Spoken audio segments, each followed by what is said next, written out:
Welcome to another episode of Wholesome Thinking.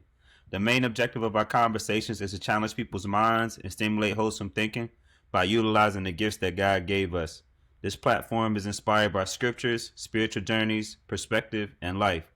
It's important to us that we highlight these conversations to help encourage others on their journey and provide perspective. In 2 Peter chapter 3, it says, "Dear friends, this is now my second letter to you. I have written both of them as reminders to stimulate you to wholesome thinking." If you ever want to join us on the Wholesome Thinking podcast, contact us on Instagram, TikTok, or our YouTube channel. Our handle is Wholesome Thinking Pod on all platforms. We encourage everyone to reach out to us, not only to join us, but to provide us feedback or tell us about other topics you would like to hear us talk about on this platform. Our main rules on this platform are commitment, creativity, no cursing, prayer, and no judgment. Appreciate everybody tuning into our second live stream. This is episode 17. Can't believe it's 17 episodes in. I'm with the guys, man. How y'all guys doing this week, fellas? Doing great, man. Glad to be here as always. It's good to see y'all boys. Yes, sir. Yes, sir. Doing well, fellas. Doing well. Happy to be here. Good topic tonight, But yeah, happy to record again. What's up, fellas? Great to see everybody, man. Real, how you doing? Make sure we get that. Don't forget that. You know what I'm saying? Yeah, we can't. I ain't never forget that no more. Nah, I'm doing good, bro. I'm doing a little tired, but I'm good, man. Thankful to be here with y'all boys for another week, man. Again, appreciate everybody for supporting us on the live stream today. Today we're on YouTube and Instagram. Definitely share it out to people. Everybody kind of winding down for the night, probably already in bed, so might gotta wait until Friday to check out the episode. But today we're talking about a topic that we all can relate to, even the people watching. Today we're talking about goals. So with that being said, I'll let Rashad get us started talking about goals. Rashad, if you could just provide a little bit of insight and background to kind of why we chose this topic to talk about it today, and kind of where we're going with the conversation tonight. Absolutely. So, what's going on, everybody that's listening? So, we're talking about goals, and just to kind of give you all an idea of how our topics come together, we all meet twice. We meet Wednesdays and we meet Fridays to kind of discuss, and then we kind of see what's going on in our lives, what's really moving us, what's convicting us that week, or the last 2 weeks since we recorded. And goals was one of the ones that came up. And goals was actually something that someone else also recommended to us as well that they wanted to hear about. So it's something that's really impacting a lot of people right now, kind of with 2025 halfway mark of the year, we're approaching it. People are really trying to say like, hey, how do I evaluate my goals if I set some, or how do I even set some for the remainder of the year? How do I make the rest of the year the best of the year? And so Wednesday, we started talking about it, kind of set the foundations, and shout out to Next Phase too, because I had no idea. Thursday, they actually did goal setting session in there. So just to plug that real quick, if y'all interested in like adult learning, I'm at a high level, definitely check out Next Phase on Thursdays. But we were just talking about goals and how we can set it up. And fellas, what I want to do to kind of open us up, man, is like, what are some of the goals that you set this year? And I can get us started. And just some of those goals, did a couple of different ways of doing that, because I don't really do New Year's resolutions, but I will set goals, right? And so me and my wife set goals together. I also had some personal goals. One of them was to get stronger in Spanish. So I wanted to be more fluent in Spanish, to be able just to communicate if I go to a different country and stuff, that I don't have to just speak English. Like if I want to immerse myself in cultures, I can do so. Another cool thing is like my wife and I, like we meet monthly for meetings, and we have like a list of our goals right here that we set together. And it does have my word of the year, which is release, which is something that I do at the beginning of every year. Instead of doing New Year's resolutions, I choose a word that I want to represent me for that year and be part of my life. But some of the goals we have on here is like get promoted at work. That was a goal that I had. Getting debt free is a goal that we have on here. Getting into a home. That's something we're excited about eventually doing, is getting into a home. Reading the entire Bible. These are just all different things that I had. Get back in bodybuilding shape is something that I've kind of set out for this year, is just doing some of the things that I love. And then, we were talking a little bit earlier, for the second half of the year, I'm picking up the keyboard. And I'm gonna start trying to get on Spencer status there with the keyboard. So I'm picking that up for the second half of the year. And just finding ways to be consistent in things that are going to move me forward. So those are some of the goals, not all of them. I have them all written down here for my family. I do have my dream board up to the left of me that always have my long-term goals on there that I'm trying to accomplish.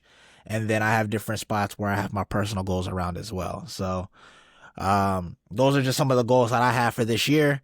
Who wants to go next? I would love to hear some of y'all goals that y'all got. Yeah, I can go real quick. For me, professionally, nothing really. I mean, I guess you can say becoming a more subject matter expert at my job. I've been in my position from it'll be 2 years this month. So, I'm currently training one of our new analysts, but I guess you could say just becoming a more subject matter expert is nothing really that I'm like a next level in my position. But outside of that, I'm recently married, so I'm just, being a better husband day by day, getting better, being a better a spouse to my wife. Not that I'm not, but there's always areas for growth. Things that we have, goals we have together, as far as like health. We completed a goal. We competed in the High Rocks back in March. That was a goal we checked off. We were talking about it last year and came to DC, and we went and did it. Being better, being more conscious about our health and what we eat, exercising, becoming debt free, paying off our debt. But outside of that, I think that's pretty much it for me. Word, Spence. That's what's up, bro. I remember you was washing the cold truck and I was washing my car and Janae's car in my driveway. I remember when you was trying to get that job, bro, and you was balancing like figuring out, well, I don't know, bro. I'm gonna take this job or I don't know if I'm gonna do it. This and the third. I can't believe that's 2 years ago. Like that time just flew by so fast, bro. That's so crazy. That's all I wanted to say. But no, I appreciate you sharing your goals with us, Spence. Shad, to answer your question, I don't make a lot of career goals at work for some reason. I do write it in my to do list for the year to be like, okay, I want to take my team up to these heights this year. These are the new things I want to accomplish. So I guess that's still goal setting. But I do focus a lot of goal setting, personally, especially me and my wife. We always trying to set goals to figure out, okay, this is where we want to be in the next year and the next 6 months. Recently, to a real example is we start shifting the way that we budgeted this year in January, and just started predicting or projecting where we should be at by the end of next year and then within 6 months. And so we actually end up setting 4 different financial goals this year. And before we know, within 5 to 6 months, we end up paying off our car. So that was like a huge accomplishment. And just being able to do that together was amazing. And honestly, that feeling, bro, doing that was like such a great feeling, and it honestly motivated us to kind of start getting our health together now. Like it just put the battery in our back to start focusing more on ourselves. So we have been working out a little bit more than we have previously. Just knowing that there's other things that we can accomplish in life after just purchasing a home and getting married. There's a lot of things that we can enjoy in this world. A lot of my personal goals, my word for the year was obedience. So definitely getting into the scripture and getting into prayer daily, and reading my devotionals and executing whatever God is telling me to execute in this earthly realm right now is definitely one of my other goals. A lot of the times my goals deal with things with the house, bro. I'm gonna be real. Like a lot of my stuff deal with all right, I'm gonna get these hedges done. And every 3 months, I'm gonna do these hedges. I gotta get this fixed, that fixed. So a lot of things now, like when you move into a crib, like it's just different, bro. Like your goals, it's just so different. I'm gonna make sure I cut the grass twice a week or at least once a week. You know what I'm saying? So it's just different. I'm looking at my board now. It's like, man, like Janae needed tires. I'm like, all right, financially we doing good. Let's get 4 tires at one time. You know what I'm saying? So we don't have to. We can just rotate them. So it's just different things like that I look forward to every year. But I do need to start prioritizing my health a little bit more. I've fallen back in that area for some reason. I don't know, because I've stopped coaching. I'm not around the gym a lot, and it's a lot of things going on in my life. And then of course anything going on with any type of business orientation, I'm always trying to plan for that as well. But it's difficult when it comes to that because it's a new phase for me in a way. Like I've never been into trying to own a business. I always talk about it, but actually doing it, it's like, all right, you got to really come up with different goals consistently. It's always evolving stuff. It's always changing stuff, going to catch you off guard. So that's why I really enjoy talking about this topic. And a little bit later, I'll talk about the other side of being distracted and why it's so hard to accomplish goals too. So yeah, man, that's what I wanted to share about that. Hey, that's fire, bro. I think my fault, John. I about to go. Something so small, but it was so key that you said, and it's a conversation for another time. But you said Janae needed new tires, so we decided to go and get 4 new tires at the same time. Almost like 70% of America is 4 flat tires away from a financial disaster. So for the fact that you set a goal at the beginning of the year to work on your finances to the point now where like getting 4 tires isn't gonna like make y'all struggle is a big deal. Like, and it's so small, right? But that's such a big deal when I think about how many people are living paycheck to paycheck that you're like, nah, we can get 4 tires, we're good. Like, it's not gonna like we're not gonna be.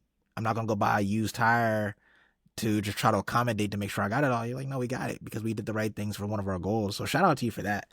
And then as well as like, I know like you get a house, man. It's like you're an adult finally. Is what it feels like. It feel like you got adult things to do. Like I gotta get the hedges right. I gotta fix the gutters and stuff like that. Man, I'm trying to call my landlord or something for that still. So, hey, shout out to you for that. My bad. JG, go ahead, bro. My bad. It's different time constraints when you got the crib and kid, and JG got kids, so like I know he about to get into that. But go ahead, JG. Hey, go ahead, Spence. Real quick. I know about the planning for tires since I have a truck, and them joints is expensive, so I definitely have to plan for those. But hey, real, pull up on me at the gym, man. Pull up on me. We can get it in, even if it's just a weekend. Pull up on me. You know I'm in there. This is my 10th invite to the gym with Spence. I'm letting everybody know this watch. It's my 10th invite. Waiting there one time with him in the cold, they crushed us in there, bro. Never been back. Ain't been back since. Engineer traumatized. Can't figure out how to get back in there. But go ahead. Appreciate you, Spence. Go ahead, JG. Yeah. So for me, like, I'm definitely not like I don't write down my goals. And I do want to do a better job with that. I think before we got on here, I know I had said I didn't have any. Cause like I said, I should be writing them down and putting pen to paper, but I don't. But in listening to y'all, some of the things that I wanted to do better at, and some of the things I wanted to accomplish this year kind of came to mind. And one of them was finishing or reading through the whole Bible in a year. I'm not on track to do that as of now because I started out on track and then I got to like I don't even know what day I'm on, but I got to like I think in the 50s and I was hitting every day. But then it was like I wanted to process some of the stuff I was reading a little bit deeper, so I slowed it down and I started like taking notes on the chapters I was reading and stuff, and that slowed me down quite a bit just due to like time constraints. So if I could sit in front of the Bible with a notebook all day, I would love it. You know what I'm saying? But I just got limited time with that. So when I started like really getting more into the commentaries and taking notes and stuff like that on what I was reading, it definitely took me off track with the plan. But I definitely do want to just, in general, I've never read the Bible all the way through. And so I am still trying to accomplish that, and I will. Another one I had, well, my word of the year was humility. So I am still working on that daily, just trying to kill my pride every single day. The more that I read, the more I'm seeing that God really hates pride. So I'm trying to kill that every day in every way, for real. So still working on that daily in all aspects. I'm just trying to be mindful.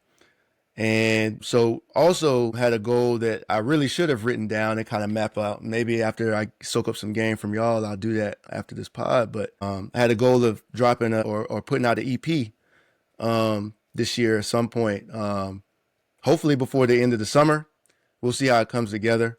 But yeah, I definitely want to drop an EP before the end of the year. So God willing, that'll happen. Like I said, it's taking baby steps as far as it goes with that, but definitely something on the docket for sure. That's what's up, bro. I was going to ask you, my fault, shot real quick. No, you good. I was going to ask you, you played Division I basketball. You was a professional athlete. What did goal setting look like for you during your childhood up until like the age of 21, probably to 24 in school and stuff? What did that look like for you? So I did. And what's different now? I guess I would ask too. My bad. It's fun. That's a loaded question. Nah, bro, because I'm thinking about it. Like when I was in school, bro, it was so easy to set goals on the athletic side. You know what I'm saying? Now on the personal side, it's like it's just the love ain't there on the personal side. If I'm being real, it's some other stuff, but like you get what I'm saying? Am I tripping? Yeah. No. I feel you. I think that's a big reason why I haven't. Yeah, I think that's a big reason why I haven't. But it's funny you asked that because I had this conversation this past year actually with one of my classes. It might have been, I don't know if it was this past school year or the one before, but at any rate, so to answer your question first, um, it's like 14 to 21, 22. Goal setting was like a regular thing. I know I had a goal of, I always had the goal of playing Division I basketball. And so that was like the big goal. And I did at one point want to play in the NBA, and I kind of modified that to playing professionally once I kind of was put on game about playing overseas, which I didn't really know about coming up until I got to college. Some of my teammates were fortunate enough to play overseas, and they were telling me about that. So I was like, it became clear, like the league might be a stretch. You know what I'm saying? Like I wasn't saying it was impossible, and I still wanted to shoot for that, but playing professionally definitely became the focus when I was in college. And so I wrote down goals regularly. I prayed over my goals regularly. These were this was a big part of it. And my dad was one who told me to write my goals on paper, to kind of like bring them to life and kind of make them more tangible. So I definitely did that up until a certain age, and then to get to what I was talking about in my class. So one of my students, like, I don't know if they was trying to play me or if they was just kind of joking around a little bit, but they was like, like, you're a high school like PE teacher, like, kind of saying it like I underachieved. And I was like, man, this was a goal. Like I'm here because I want to be here. You know what I'm saying? Like, I think it's important. I thought that it was important to be here, to be like a role model and help like raise up the next generation. And so like I prioritized this. Like I went to school for this. This is something that I wanted to do for a long time. So don't get it twisted. I'm not here because I came up short in some other way. I'm here because I want to be here. And then I told him, I was like, it's interesting you brought that up, because like, and this was a different me at the time. Like it might come across crazy or a little bit arrogant, and maybe it is. But at the time I just was trying to be like truthful. And matter of fact, I said, most of the goals I set for myself, I achieved them. So I guess I need to set new goals. And I think I said that like 2.5 years ago. And I did set new goals, but, ended up having an encounter with God and kind of flipped that on his head. You know what I'm saying? And so I think I really need to get back to pairing my prayer time with some goal setting and kind of see where the Lord wants to take it. But it's true, when you set goals and achieve them, it's not easy to kind of set new goals, like especially when the goals you set for yourself weren't easy.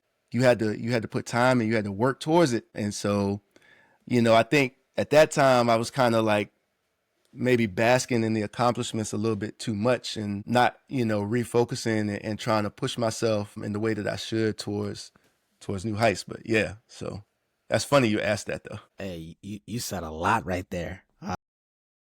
You said a lot, because there was so many points I would address. So first, you mentioned like at the very beginning, at first you said you didn't have any goals. A lot of the times people think goals are always these big giant things, right? And a goal can be something you want to do that will move your life forward. It doesn't have to be nothing. Like if your goal is to save $25 a month, that's still a goal. And some people say, well, it ain't nothing to brag about or nothing to do that. But then, I'm glad that you also, for that person that said, like you a teacher, I'm glad you had the self-image to say, nah, I did what I had to do. Like I did to get where I'm at. Like this was intentional. Like these were goals that I set, because so many people would have those goals like you did. Someone would come around and be negative like that, knock them off completely and change everything about them. And I think too many times that we let other people influence our goals, or we see what other people set as goals, and then we think that what we're trying to do don't matter, or it's not good enough. And so we say, this ain't really a goal or nothing. But I think people need to understand that these smaller goals that you set, or a big goal that you break down, are what allows the big goal to be accomplished. Right? Like being debt free is the big goal. Saving $500 a month is the small goal, or saving $100 a month is the small goal that's going to get you to being debt free. But most people they don't celebrate that small goal, or they don't set that because they think that's not impressive. Like other people don't think that's cool, but it don't matter about other people. But self-image has got to be strong enough to say, these are the goals that I'm setting for myself. Because I remember, man, when I was making like $17 an hour, when I first started. And I was like, that's when I was like, man, if I hit 2 nails out here, boy, I am done. I gotta go back home. I can't live out here. So my goal was like, I'm gonna save $25. And I have friends like, oh, we putting $1,000 away every month and investing all this. $25, $25 here, $25 here, and over time, that $25 became a savings for an emergency fund and stuff like that. So now, okay, now I can invest more, and then with the right education. So, with that, with me saying that, and with the question, Rel, you just asked JG, when y'all set goals, what are some of the things that, like, how do you set your goals first? And like, what are some of the things that you think about when you set goals? Like, for example, a lot of people separate professional and personal goals, right? Which is understandable, or they don't set one or the other. But a lot of the times, my professional goals will align up with my personal goals, right? So if my personal goal is I want to get out of debt, or I want to save X amount of money per year, and I'm like, okay, I'm not really saving that yet. How can I make more money so I can save that? Let's focus on getting a promotion where I'm getting my income from. Let's focus on doing a certification or something. So now my professional goal is tied to my personal goal. And so when I'm setting goals, I'm thinking, how does this benefit all areas of my life? Like, for example, Kayla and I are doing life coaching. How can I make my professional goals help that? I'm getting a career coach certification that will help me in my professional career as an HR business partner, but having that career coach certification will enhance the life coaching that we do as well. And so I'm like, okay, let's set goals for both professional and personal to get this certification, but also to learn how to apply it to the work that I'm doing. And so when I'm thinking about goals, these are different things that I'm thinking about. When I'm a bodybuilder, when I'm trying to get ready for a show, I don't think about the 16-week goal. I think about the weekly goal. And that's when I set. So with that being said, when y'all think of goals for yourself, what's the thought process? And what do you do, right? Because JG mentioned like you haven't been writing goals down too. Habakkuk 2:2 says, write the vision down and keep it plain. And so you're writing it down and you keep it in front of you. That's why I have my dream board here. That's why I have these in the book. That's why I have them on affirmation cards and when we see them to write the vision down.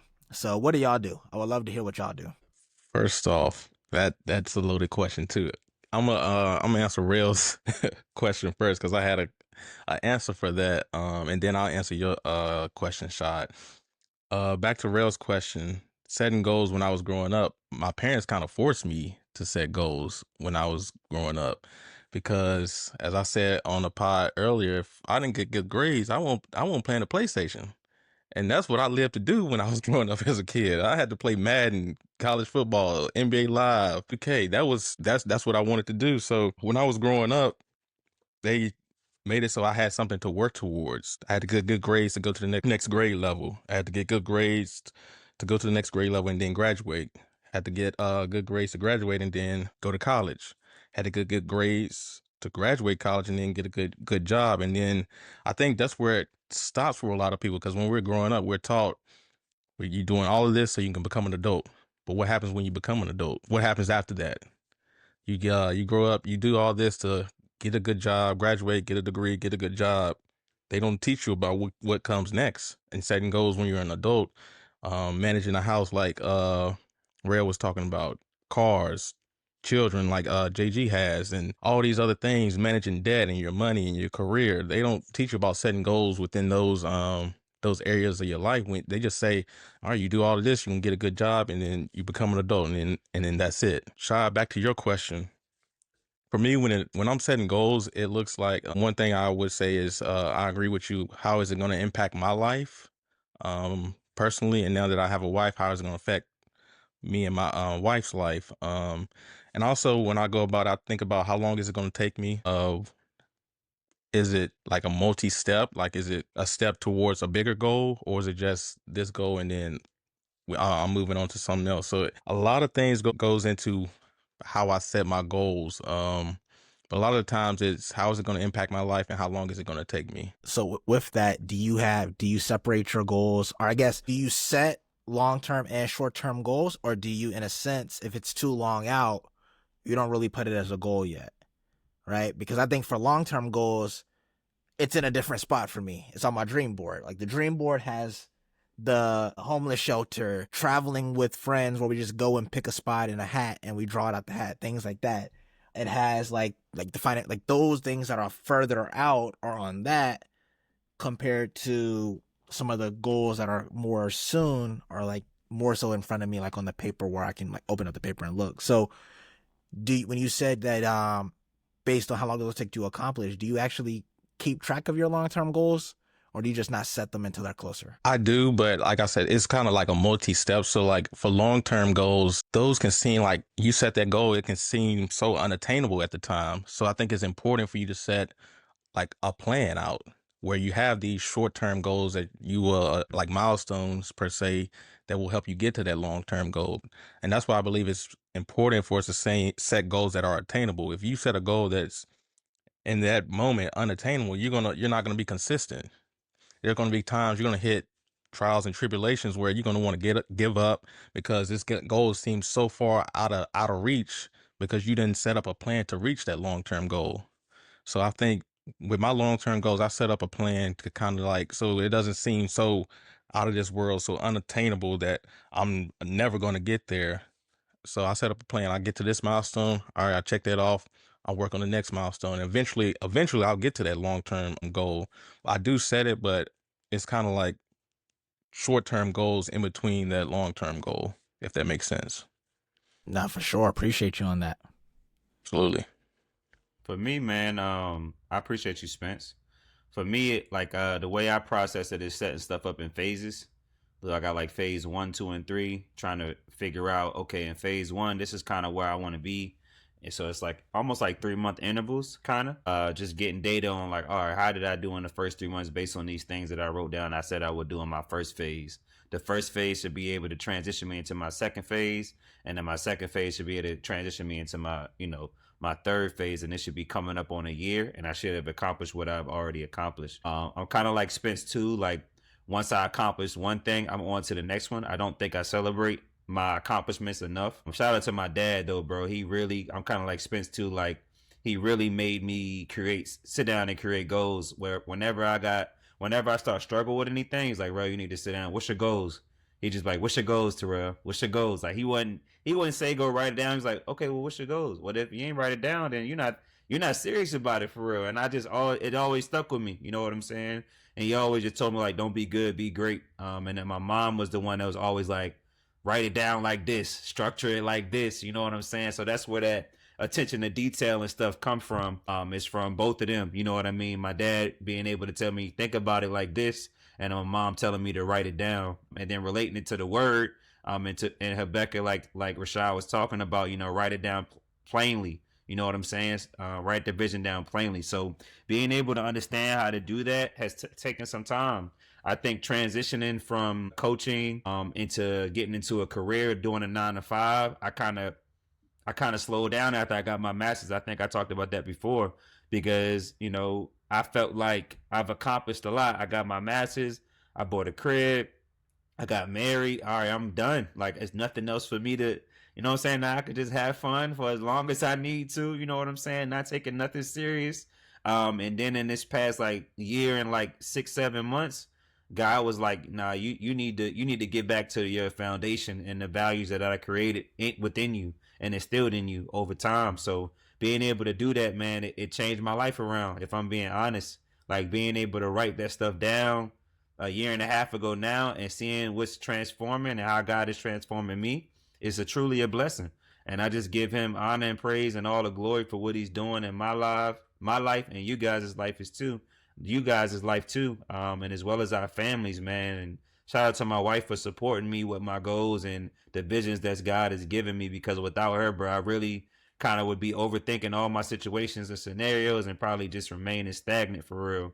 And I'm telling you, like them little voices from the childhood, like the our parents telling us different things, it come full circle in different moments that kind of can like uplift you in a way too, because you just reminded like, okay, I've actually done this before. Like this isn't really new. I think the new goals can scare us and cause us to fear what's next, and we can become stagnant and paralyzed in a way to be stuck. And then we just figure out that, okay, if I'm stuck, like how do I get to this next phase if I never done it before? And that's when the faith comes in and being able to write down, okay, this is what you think you're going to do in your flesh, and then God can steer you in the right direction as He takes His time with us, and we continue to utilize prayer throughout that journey, man. And I'm just a true testament to that. Like, just being real. There's so many things going on in my life that it's honestly, now that I'm thinking about it as I'm talking about it, it's overflowing right now, bro. It's like overwhelming, bro. It's like this is like starting to be the overflow, and thank God for that, because that's like, bro, I never thought it could work like this. If I'm being honest, like I thought, bro, I'm not lying to y'all. I'm gonna tell y'all this right now. Last year or a year and a half ago, Spencer and I was trying to do a vending machine, and for whatever reason, we just can't. Like, we like, all right, we're gonna do it. Don't do it. All right, we ain't gonna do it, and then we just stopped talking about it. And I'm realizing, like, God wanted us to do this first, and then all the other things are gonna fall into place. But me, like, speaking that out loud right now is like really messing with me in real time. I'm having a real revelation in real time. Like, this is crazy. Like, I just like go ahead, Spence. My fault, I just want to say you on to something right there, because bro. I didn't even think about that. Bro, I'm just like piecing it together, and I just remember like it was a time in my life, man, and it's probably around the time that I met Spence. I was chasing debt freedom, generational wealth. I was trying to get married, and I'm like, all right, I'm gonna be a millionaire in 2 years, 3 years, or whatever, right? And I was just chasing money, bro. Like, I'm just being real. I was chasing bread to the T, and I didn't care about nothing else. And I just didn't care. I'm just being real. And I was starting to lose sight of the present moments in life. I didn't have any goals outside of anything financial, and nothing was working. Nothing was working. But then as soon as I turned to God, you telling me everything is working. How is it working like this? And I've only changed one thing in my life, and that's turning to God, bro. And that's like, I don't know, bro. It's just crazy to really process all of that and realize, like, God is truly amazing when you're utilizing Him as the resource and the source, and then also using the creative mind that He's already gifted you with to write down your gift and process it out, because nobody has it. And it's like other people in this world is waiting on you to write down your goal to help them. Like, if you never write it down and you never present it in the community, there's thousands of people just waiting on you that never get to see what they've been praying for. And once I start tapping into that, I'm like, okay, now I can't stop though. And sometimes I'm gonna be real, it can be very tunnel vision. And creating goals can also involve hurting other relationships, because it's pulling you to a different path. And it's not, I wouldn't classify it as success though. I can't even put a word on it, bro.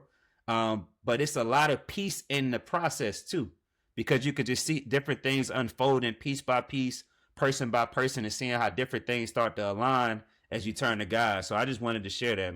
Hey, real quick, JJ, my bad, JG. What you said something so early in it, and it's just I was trying to wait, let it sit, and I was gonna come back to it. But you said like you got married, get the car, get the house. I'm good. So many people say that, right? They say like I accomplished everything that I needed to accomplish, right? But one of the things I always talk about, and if I write a book, I'm still determined if I'm going to make this the title. But when you look at a tombstone, right? There's the year that you're born, there's a dash, and then there's a year you pass away. What does that dash represent? Right? If you just said, I got my house, I got my car, I got my family, I'm good. Man, that dash is like this. Man, I'm trying to make my dash like it won't fit on the tombstone of all the things I'm trying to accomplish and all the people I'm trying to help and the legacy I'm trying to leave. Right? That's what the dash of life is. Like, what are all the different goals that I can accomplish, not only to help myself, but to help other people? So that not only that my family's talking about me when I'm gone, but y'all family talking about, man, y'all remember when Rashad did all this stuff for like all of the group and the community, and how much it helped, and the Wholesome Thinking team did all of this for the whole community and everything. Did it for the state of Virginia, then did it for the United States, because we just kept doing. We had these goals that allowed us to do so many different things, because we never said I'm good. Like, we celebrated what we accomplished, but we realized that we want to make that dash mean something. And so we have new goals that continue to grow and impact others in the process. And I was just like, man, I hear too many times people say like, man, I'm good with the goals I've accomplished. I've accomplished enough already. No, you haven't, man. Your dash can still be extended. That dash can mean so much more. That dash can impact so many other people.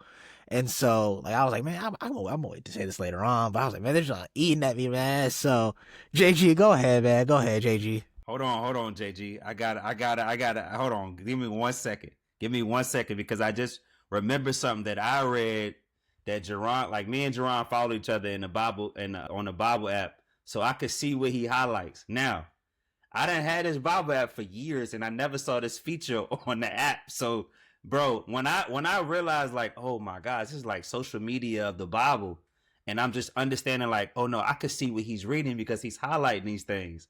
And so JG is reading Ecclesiastes. It says, "But as I looked at everything I worked so hard to accomplish, this is the NLT.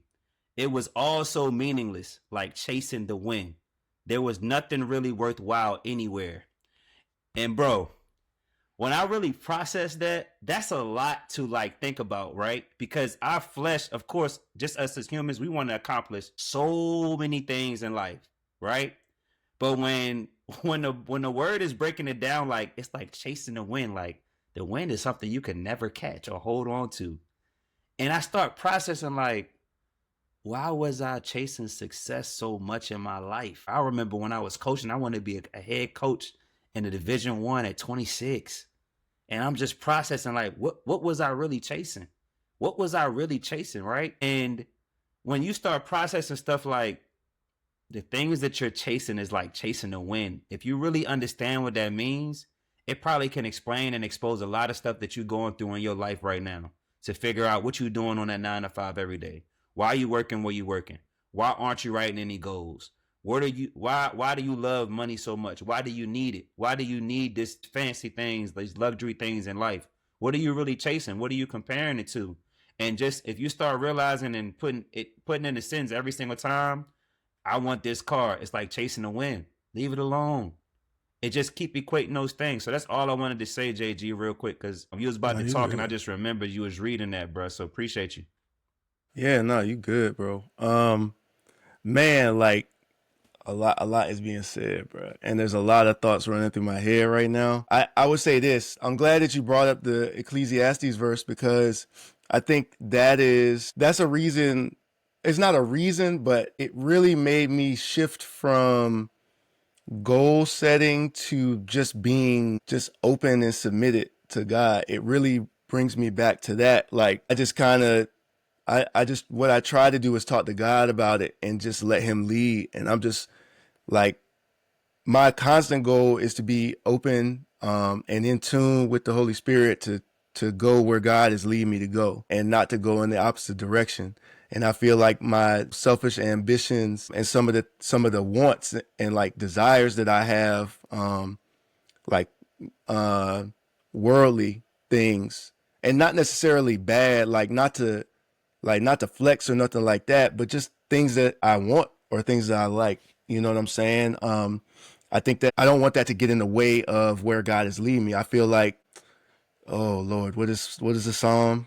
Oh man, I don't know. There's a bunch of scriptures. I can't think of the exact one right now or the wording, but it's like submit everything you do to the Lord. Do everything that you do, not as unto man, but unto the Lord. Submit your plans to the Lord and he will make your path straight. Something like that. He will give you the desires of your heart. That's another one. So like that's what I'm trying to really follow, honestly, is just instead of focusing on goals, like focusing on just letting God lead me towards like the goals that he has for me. You know what I'm saying? The things that he's going to use me to accomplish for the kingdom, and just be submitted to that.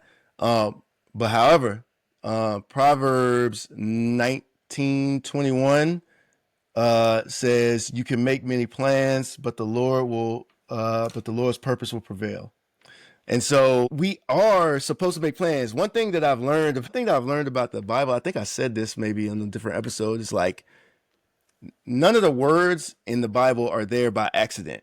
Like they are all leading to the point. You know what I'm saying? They are all pointing you into the direction of God's will. They're pointing you towards Jesus. You know what I'm saying? These are instructions for living. And so when it says you can make many plans, that is supporting us making plans and setting goals. It's not saying, well, you can make plans, but at the end of the day, your plans don't matter. That's not what that's saying. It's saying you can make many plans, but the Lord's purpose will prevail. So what should the goal be in that small verse right there, in that passage, is to align your plans with God's purpose. Okay, right? If your plans align with God's purpose and it says God's purpose will prevail, then your plans will also happen, right? Your goals will also be realized. Your dreams will also become reality if they align with God's will and God's purpose. So that's the challenge. And I think that's encouraging that you can partner with the Trinity to align your heart with God's heart, align your will with His, or submit your will to His until that they become one, until you're in alignment. And then your plans are going to succeed because your plans align with God's purpose. So I think that's interesting. One more thing before we move on. This is funny, but I think just as important as writing goals down is speaking them, almost as if you're speaking them into into existence. And I'm gonna tell y'all the realest example I can give you of this. And what's crazy is like obviously God was involved, but like at the time, it wasn't like I wasn't really strong in my faith. So I believe the year was 20, it was probably early 2016. Yeah, I think it was early 2016. And we was over at my mother-in-law's house. I was over there with my wife, no kids at the time. But we had started talking about, when are we going to start a family? Like, when are we going to, like, let's start trying to position things to be ready, to kind of support a family and bring a life into this world. And so one way or another, like, this thing came up about a Yule log. Y'all might have heard of this, but a Yule log. See, I could tell by y'all faces. Hey, what's going on? What is this dude talking about? Y'all faces threw me off. Where you going with this? Let me lock back in. What are you about to say? Y'all's reactions was too funny. I hope people on the live could have seen that. That was hilarious. So look, basically the idea behind a Yule log is it's like a piece of wood and you write down on like parchment or some like piece of paper, you write down like things you want to happen within the next year, like goals or things you want to accomplish, something like that within the coming year. And you sit around a fire and you tie the little parchment paper to the Yule log, and then you put the Yule log in the fire. So the idea is like, whatever goals or something that you wrote on a paper is like kind of going into the universe type thing, right? So trust me, when I first heard about the Yule log thing and like somebody tried to break it down to me, my reaction was just like y'all's, like a minute ago. Like I was like, man, go ahead with all of this. This don't sound. I wasn't, like I said, I wasn't even strong in the faith at the time. I'm like, this don't sound like God. Nope. This sounds like something else. I ain't going. You know what I'm saying? So I ended up giving it a try. Let me tell y'all something. I think I wrote 3 things on that paper. I think one of them had to do with my career, like making more money, but in the same career, because at the time I was like in a temporary position and they would just renew it year to year, but it did not pay a lot. And so I wanted to make more money, but staying in education. I think another one had to do with eventually getting a house. I think like these are guesses, just thinking back to where I was and where we were at the time, what I might have written on there. But I do know one for sure. I'm gonna get to that in a second. I think the next one is being in a position to buy a house. Like I said, I think we was in like a maybe 500 square foot apartment at the time, me and my wife, and just kind of trying to make it work, trying to save as much money as possible. The cost of living, we were in the Boston area at the time. The cost of living is not cheap, and neither of us were making a lot at the time. So we were really kind of just trying to have faith that we would figure it out and be able to kind of make it work. But the one that I know for sure I wrote on that piece of paper and put on that Yule log was that our firstborn child, it wasn't written exactly like this, but our firstborn child would be a boy and his name would be Isaiah. And I wrote that on there and I came up with this, I don't know, it just came to me like, I guess God just put it on my heart, Zay on the way. And I would say that over and over and over again, like throughout the year. You know what I'm saying? Partly as a joke, but I would always say it because once the word got out, like, oh, Jerron put that he want to have a son, they might be about ready to, be expecting or whatever like that. Like people were excited. And I was like, oh yeah, Zay on the way. Come on now. You already know. I say, I'm gonna get the shirt made. Zay is on the way. And as it turns out, our firstborn was a boy and his name is Isaiah. Speaking your dreams and your goals into existence as well as writing it down, I think is like there's power in that for sure because like I would have been fine if our firstborn was a girl or if we decided on a different name than Isaiah, but like the way that it worked out, it just like God just like blessed us, you know what I'm saying? Because I mean at the time, we were stepping out on faith because we weren't even in a position to bring a child into the world. Like we didn't have room for a child. Like we didn't have no space for a kid where we were staying at, and we couldn't find somewhere that would work and give us enough space that we were comfortable living in up there. And so long story short, like things kind of came together. I ended up getting a job down here in Virginia. We ended up moving, and Zay was born in Richmond. So like, it's kind of crazy how that worked out for real off the Yule log. Bruh, bringing that full circle to Zay is crazy though. Like that's different, bro, into a whole human. Man, I'm telling you. Like I'm not gonna lie, I think you about to go into like we wrote down we want a house. You got the house, bro. You talking about a whole child? That's amazing, bro. That's But amazing. Like, but go ahead, like go ahead, go ahead. the other stuff happened too. It did though, Hey, the but other I stuff happened mean, too. But like, but yeah, I guess knowing Zay though, that's yeah, different. Like it's different. So that's amazing, bro. I know that. Like that's a lot. I don't yeah. even know what to say. That's a lot to process, bro. Telling you, man. Like that Zay on the way. Like I used to say that multiple times a week. Like every time it came up, Zay on the way. Don't forget, like Zay on the way. And it's just so crazy how that happened, man. Bro, the power of affirmations too, man, is kind of what I'm hearing. I know we talked about that last week on Dennis's podcast, bro, and I think like a lot of the times we get so caught up in the everyday that we kind of forget to speak over a lot of the things that we go through in the life. And I know I ain't trying to get into this conversation too early. I want to see what Spence and Shy got to say because I'm about to start talking about the enemy, and I don't want to go too far left. We 52 minutes in. But nah, I think like them distractions, just the everyday hustle and bustle of life, like just getting in the way of us speaking positive light over our lives individually, and just praying for other people. I mean, I think it's a lot of power in those words, man, just to help uplift us individually. And sometimes that's not enough. We know we need different people in our lives, especially our family, and different people that the power of association as well. Like we talked about, your association got to be able to uplift you in those times of need, and they also got to be able to reciprocate it back. And we've talked about that before too. But I think like just being able to understand when you write some of that stuff down and you see the revelation, you got to rinse and repeat the process. Like I definitely like am a firm believer in rinse and repeating different things that have worked in the past. But sometimes like I could get down on myself. I could get in a depressed state, and I just be like, man, I'm not trying to do nothing right now. I'm not trying to do anything related to any goals. I'm not trying to be productive. Like, can I get a break? You know what I'm saying? And I think in those moments is when prayer number one is definitely going to help. It's helped me. But I think the affirmations is something that I took for granted, and I never really realized that I could apply outside of setting my goals. So I really appreciate you shedding light on that, JG, because that brought me to that thought. Go ahead, Spence. I was just gonna add to the speaking into existence because me and Rail was just talking about this like a couple weeks ago.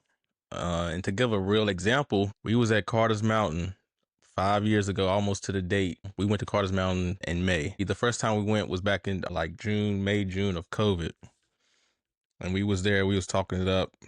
We were with our girlfriends at the time, now our wives, Nicole and Janae, and they were off. I don't know, they went off and did something. And we were just sitting there talking. And we was like, "Yeah, we gonna marry these women. We gonna buy a house." Rail had this, man, that truck was fire. I was like, "Yeah, I'm gonna have to I'm gonna give me a truck."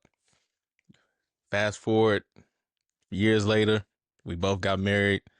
I got my truck. We went back again, did the same thing, and what do you know? A couple weeks later, God start opening up doors. And that's the power of putting it into the universe, speaking it into existence, and putting that faith in God that He will make things happen in your favor. So I just wanted to add to that. And it's so crazy. Real quick, Shad. Spence, okay, we went to the same spot. We went to Carter's Mountain. And we get up there. The wives in the car, they chilling. We trying to get our spots right. And Spencer's like, real, like 5 years ago, bro, we was right here having that conversation. And I'm like, 5 years ago? Like, what you talking about? He's like, bro, that was 5 years ago. Like, we said we was gonna marry these women, bro. We spoke it out. It was just me and you when they went to the bathroom, and we just had a conversation. And I'm like, man. And he's like, 5 year increments, huh? And I was like, wow. And then we end up speaking some stuff out that day too, bro. You know what I'm saying? Just us and God, just speaking out over the mountains, beautiful view, bro, and just praying that hopefully other things continue to flow and overflow in our lives and y'all lives as well, and the people in our lives too. So go ahead, Shy. I just wanted I to share love that that. too. I Hey, love that. facts, Man. facts. Hey, the tongue is powerful, man.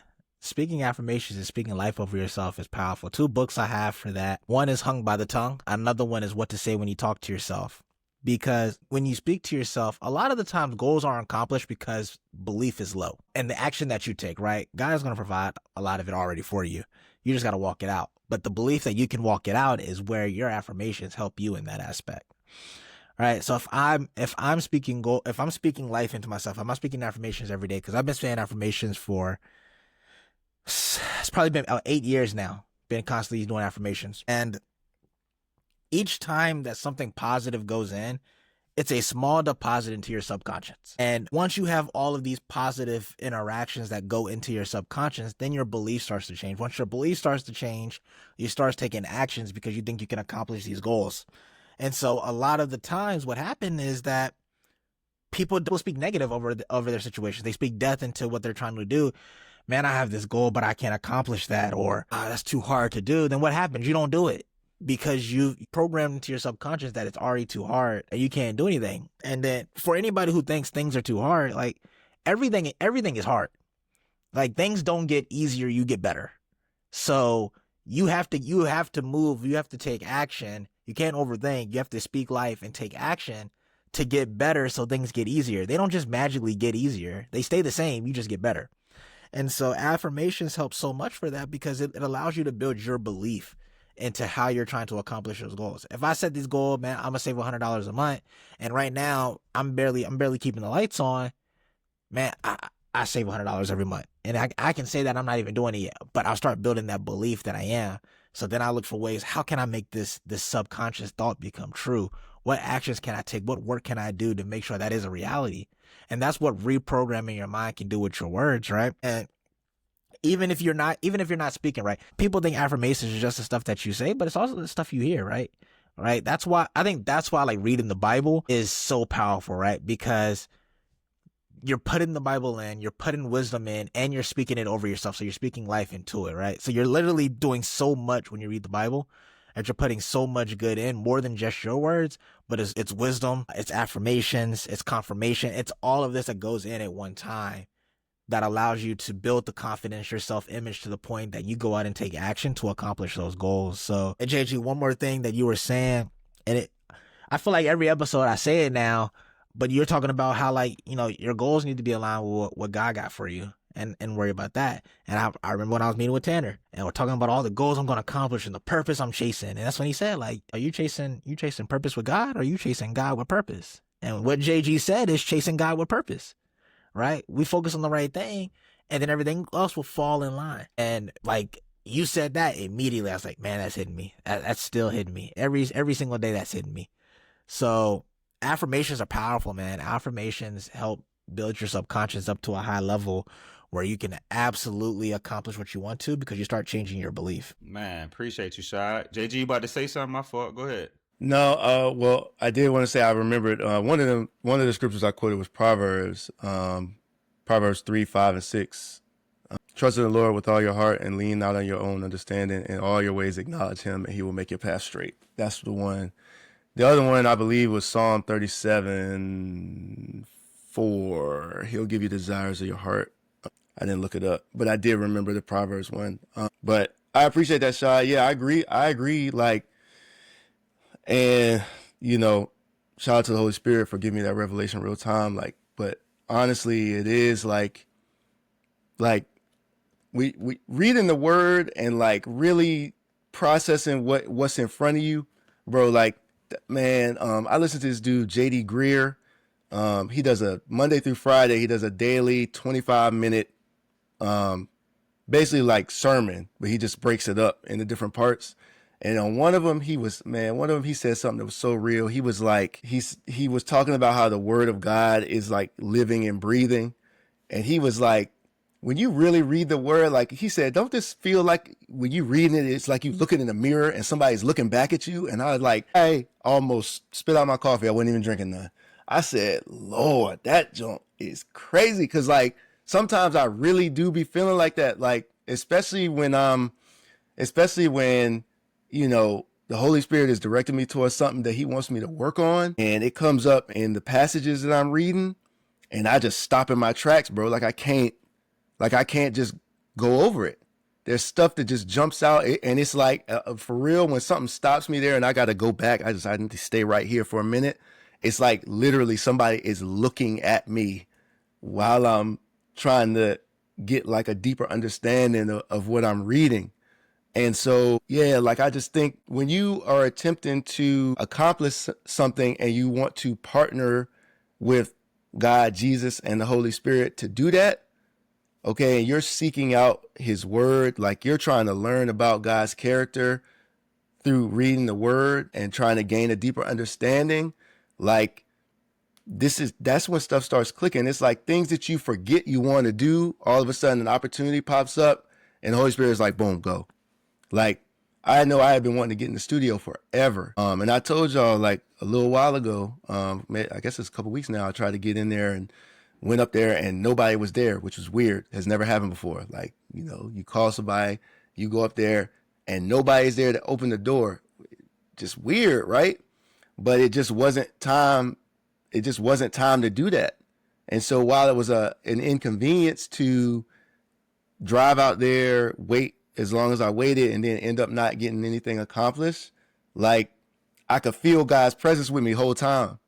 And so I was irritated, but I was calm somehow at the same time. So it was like, okay, like I'm just rolling with it. Like there must be a reason. And then, you know, a couple weeks later, some time opened up and it was just like, you know, there were some things I was reading that God needed to speak to my heart on. And like the next opportunity, it was like, okay, I'm just going to say I'm going. Like, I'm not going to be like, well, you know, if everything works out, it's like, no, I'm making this work. Like this is the time that I have this week to make this work. I have an opening. I'm just claiming it and I'm going to go and I'm just going to trust that it works out. And if it doesn't work out again, like there's no sweat, like it's not a big deal. But all of this goes into the process. All of this is me trying to align with God and his purpose. It's like, if I'm not supposed to do this right now, show me what I'm supposed to be doing. Like, lead me to where you want me to be right now. If you don't want me to be focusing on this thing, like, where do you want me? You know what I'm saying? Like, how do I feel this time that I set aside for this purpose with something that you want me to focus on? Because clearly it's not this, right? Clearly I'm not supposed to be in this place doing this thing at this time. So guide me, like, be a lamp to my feet, a light to my path, like, tell me where to go and I'm gonna go. And he did. You know what I'm saying? So one more thing. I feel like I'm getting on a tangent, but I'm just recalling all this stuff. We had a conversation about in my men's alliance group, we had a conversation about God's presence. And I just was like blown away that like as we were talking in real time, I just felt like maybe there was like a little bit of uncertainty about what it is to like enter God's presence or to be in his presence. Like it needs to be during corporate worship while everyone is singing and the Holy Spirit is moving and things like that. And I think sometimes we forget when you accept Jesus as your Lord and Savior and you believe in your heart and confess with your mouth that he's Lord and that he rose from the dead, that the Holy Spirit dwells inside of you. So the presence of God is always with you and he always wants us to enter his presence. He wants that relationship. And so I'm like, just talking this out because I just felt like there was a little, like, again, there was a little uncertainty around it. Like people weren't sure, oh, okay, so you're talking about on Sunday during worship when the Spirit is just moving and it's so tangible. And I'm like, no, I'm talking about whenever. Like, whenever you can just, Jesus died and rose from the dead. The veil was torn. The veil symbolically was there was the place that separated the holiest of the holies from the rest of the temple. And only one person could go in there one time a year. Only one priest could go into that space one time a year. Okay. And it was behind a curtain. Okay. When Jesus died and rose from the dead, that veil, that curtain was torn in half from top to bottom, meaning that it was like irreparable. It was removed for all who believe in Jesus, right? For all who believe that he rose from the dead and you are declaring that he is Lord of your life. So when the veil is torn, that means we don't need a middleman. We don't need to like wait once a year.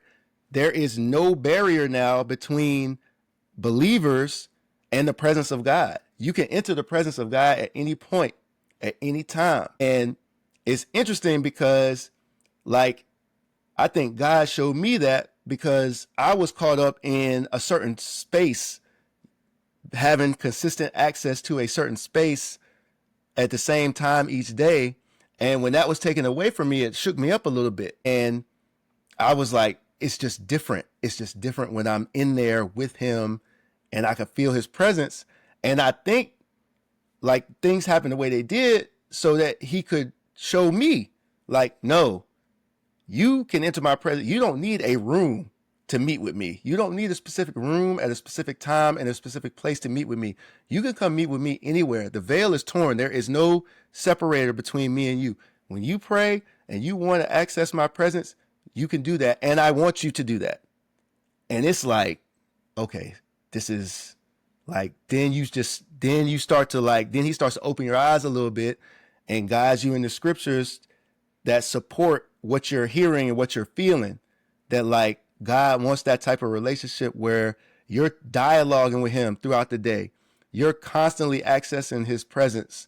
It's there for us to access. It's there for us to be with our Father.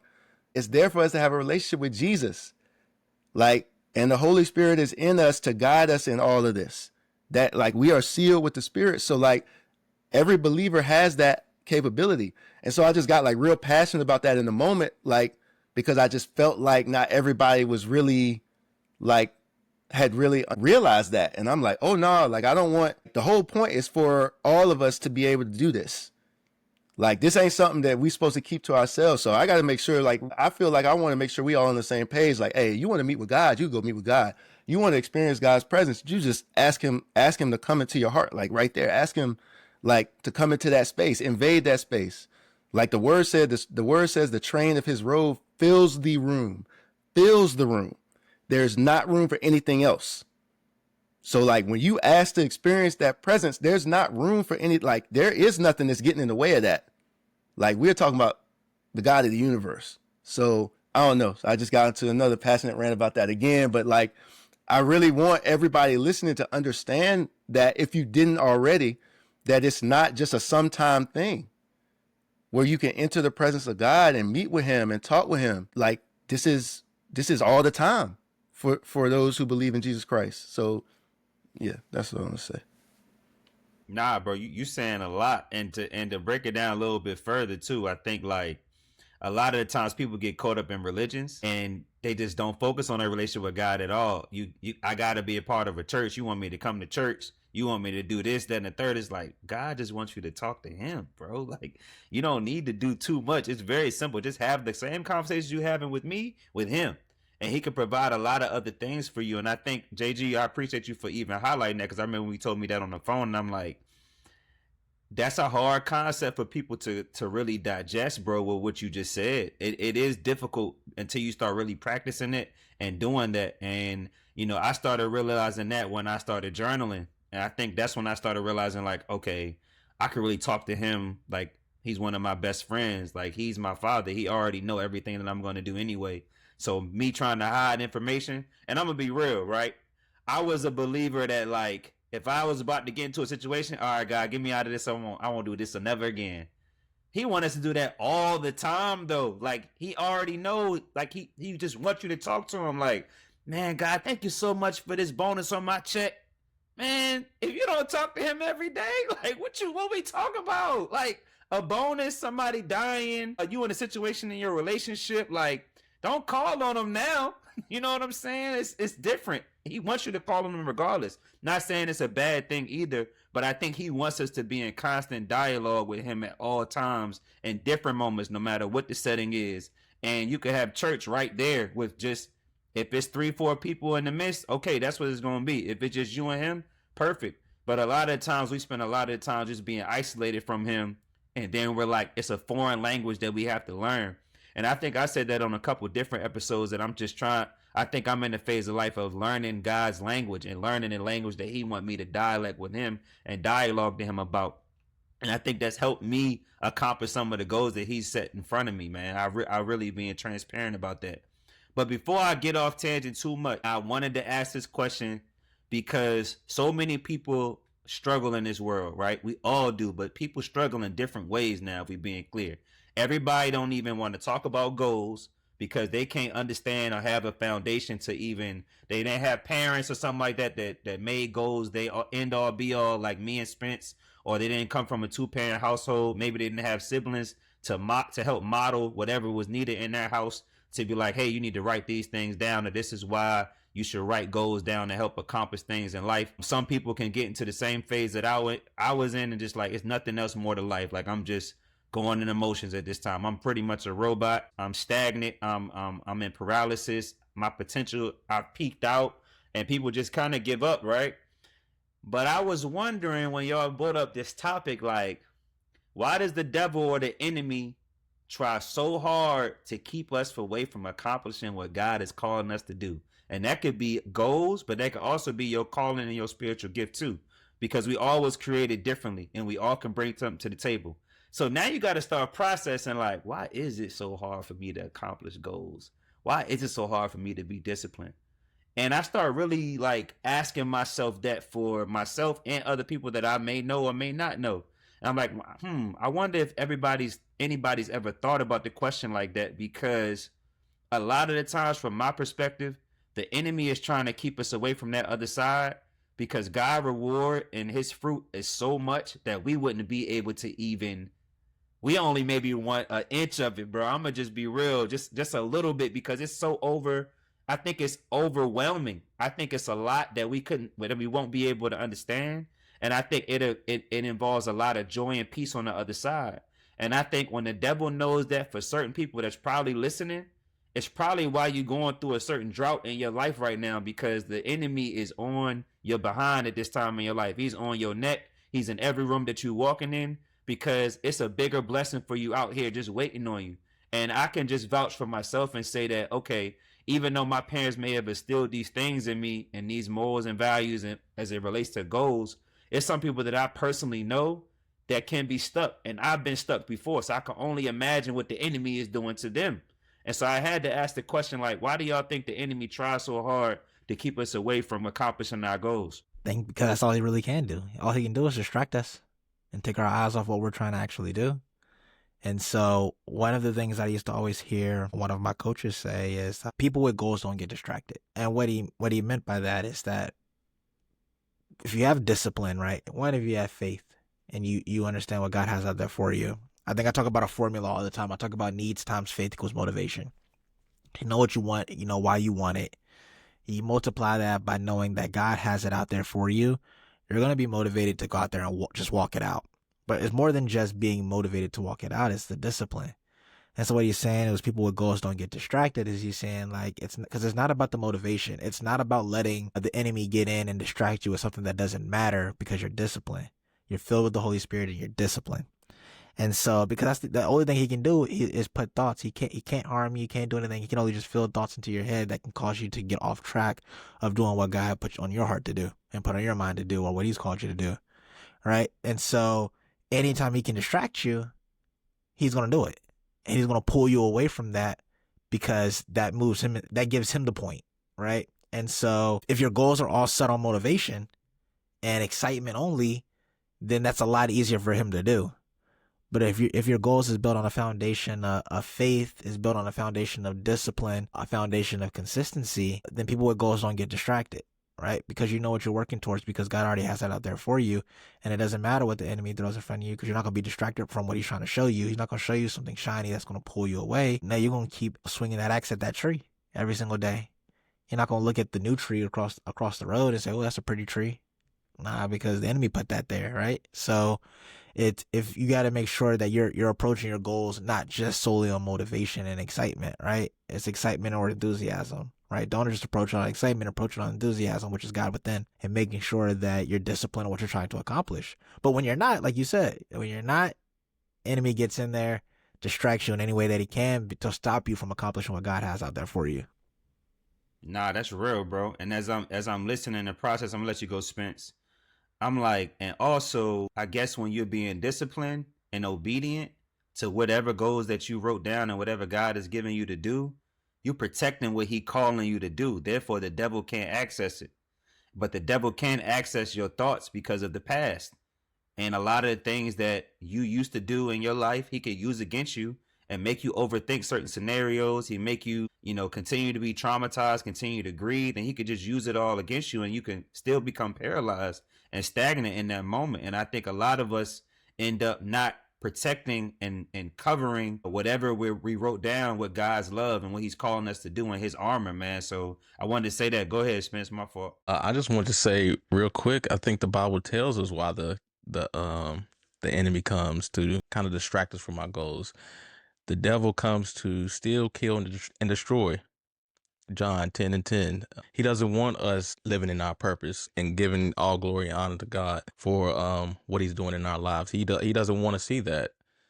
That hurts the devil when he see us living in our purpose and aligning our goals with our faith and aligning our goals with God. He doesn't want to see that. So I think that's why the enemy comes in and try to distract us. He wants to steal, kill, and destroy our goals and our dreams and our aspirations that we have set, because they're going to glorify God, and he doesn't want that.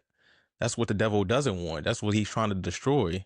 So we have to hang tight to our faith and be deep rooted in our faith so that we don't get distracted when the devil comes to try to distract us and destroy and steal and kill our goals that we have set for our lives. Boy, Deacon Hall, man. Hey, man, that's a word there, brother. I ain't gonna lie to you. I appreciate you, bro. I appreciate you sharing that, man.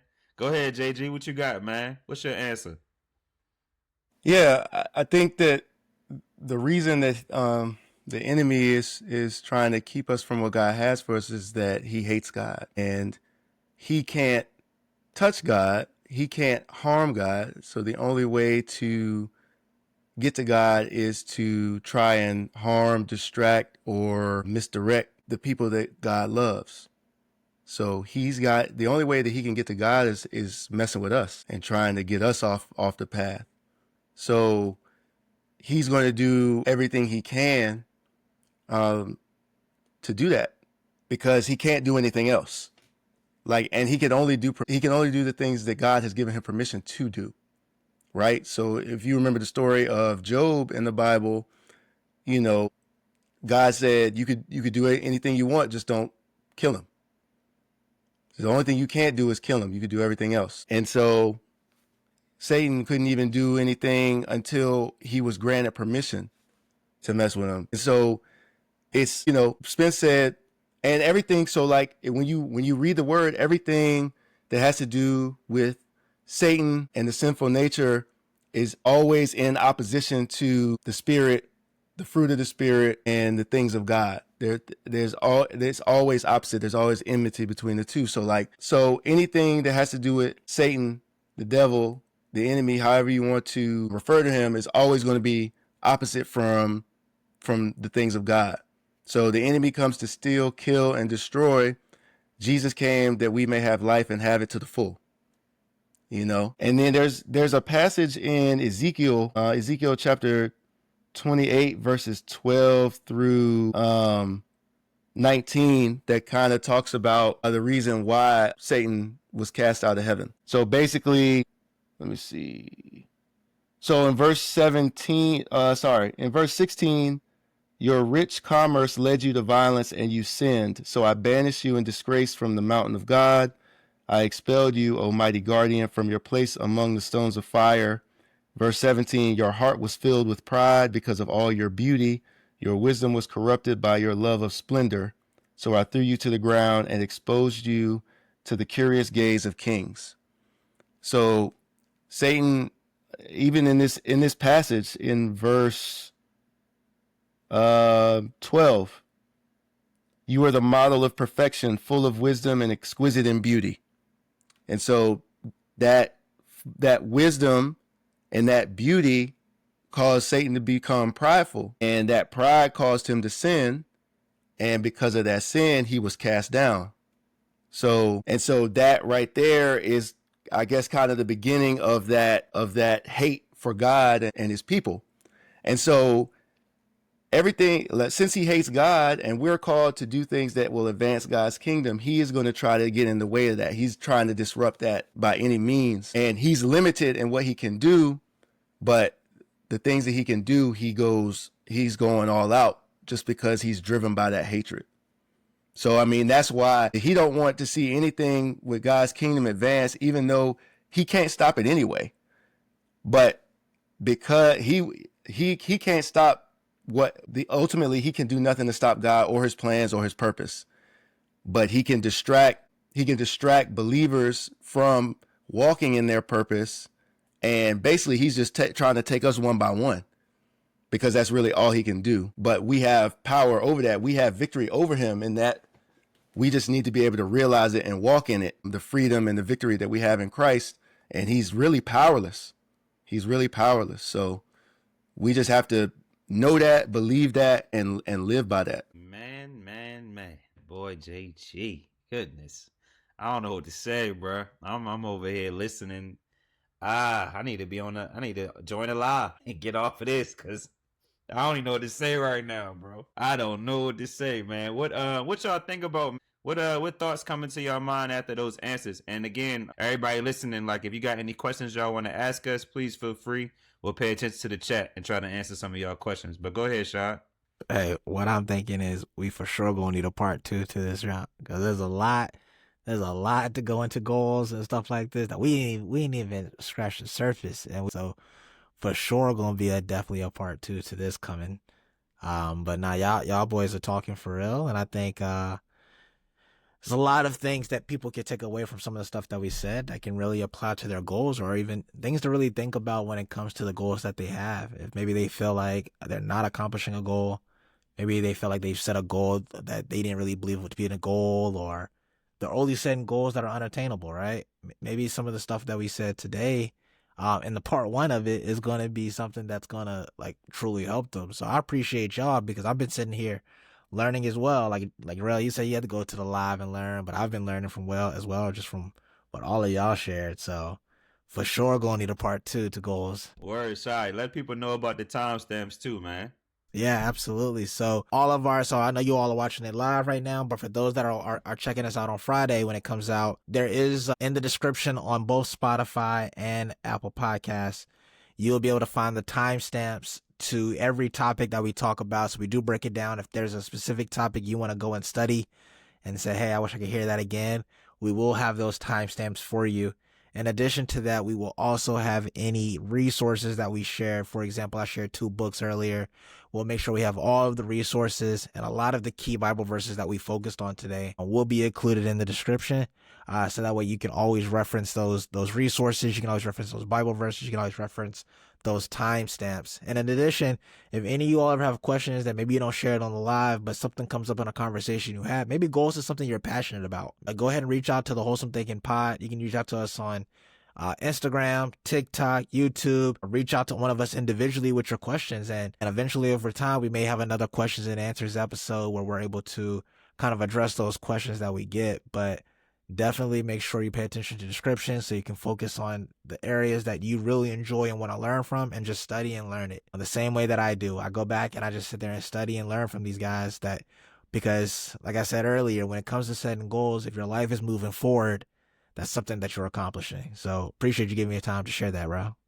No doubt, bro. Before we get into Spencer's notepad, man, JG, shout out to JG, man. He in the process. The Holy Spirit is guiding him to do music. He got a track coming out soon. We don't know when right now. But praying and waiting, bro. Just like being able to really discuss that. I'm gonna ask JG a very direct question. But I think when you write goals, you have to know that you gotta pray and wait too. While taking action. And I just wanted to make sure we highlighted that too in our conversation. This is definitely just some random that I just thought about, like just trying to figure out kind of what you guys thinking when you guys got to pray and wait. So JG, like I'm gonna start with you, and then of course we'll be able to answer. But like, what was some of your thoughts? It's goal oriented because a lot of the times when we write stuff down, we have to wait on certain scenarios to come true in this world to be able to see it through. A lot of times it takes a lot of time doing that training and going through that season and different seasons before you can accomplish different goals in life. But when you was writing that song with praying and waiting, bro, like what was the significance of it, and kind of break it down and relate it to what you was going through in your life during that time after you listened to it? Because in real time, I don't think you have that answer, but I'm saying like after listening to it, like what do you think it means to you, bro? Straight up. I was not thinking that we were talking about this tonight. It just came across my mind like, nah, this is something important, like for people to understand that a lot of times you can set goals, but that don't mean it's gonna just come true because you set the goal and you're acting on it. Like it may take some time to accomplish. So that's kind of like where I'm like, nah, we kind of probably do need to talk about this before we get into Spencer's notepad. So that's why I wanted to ask. Yeah, I think it's a really good question. At the time, so that song had been written. I had that song written for a while. I can't remember exactly when, but I think that it was just a situation where I was learning how to be patient. And, I think Psalm 37 kind of highlighted it while you were springing this question on me. I was like, okay, let me go to the scripture. But Psalm 37 verse 7 says, "Be still in the presence of the Lord and wait patiently for him to act."